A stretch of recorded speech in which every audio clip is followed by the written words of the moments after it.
拄生下第二胎的产妇陈玉婷，下午伫个红赛过窑门的陪同，有着红赛开着货车，载上交通的三角锥，将分送台南几间的病院。第一站来到台南的新老病院，因为翁仔某两个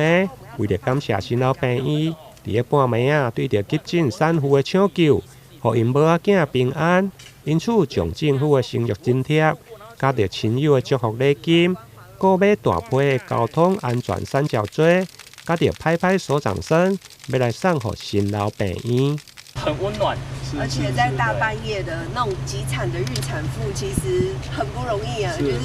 感谢你们都用生命来抢救我们的生命。谢谢。我想这是一个很好的互动啊。那我们的教会医院本身就是希望能够把我们这样的一个爱心，让来到这边的任何一个顾客或需要的能够感受到这样的温馨。对，这次就谢谢你们的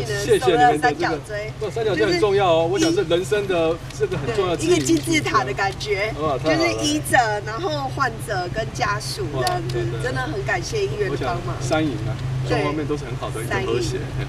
很感谢我们刘奇院长，真的是为台湾一个在散播爱的地方。然后我觉得台湾什么都不缺，不缺爱。那我们要把这样爱给散发出去，让更多人知道。特别是新楼像玛雅各这样的精神，要让更多人知道，是大家都可以去关怀这个世界这样子。我真的很感谢。其实，在大半夜，你知道，大家都对孕产妇说平安顺产，可是这种稀松平常的一个祝福语，对真的大半夜需要急救、需要很紧急的这个状况，我很感谢医护他们用他们的生命，然后牺牲他们的时间，然后过来抢救我们的生命，让我们母女可以均安这样子。所以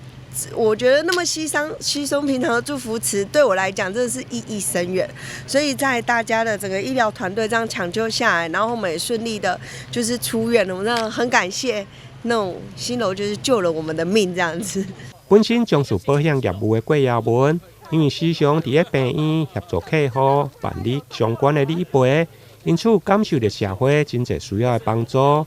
大汉查某囝伫个2当前超级月亮迄天出世，号名叫做超越。关键爱心山，你第2查某囝11月27出世，号名精彩。伫个满月前，嘛特别关键交通安全的三角锥，将分送给新楼、新台、基美甲营总等南部的几间病院。台南新闻联跟采访报道。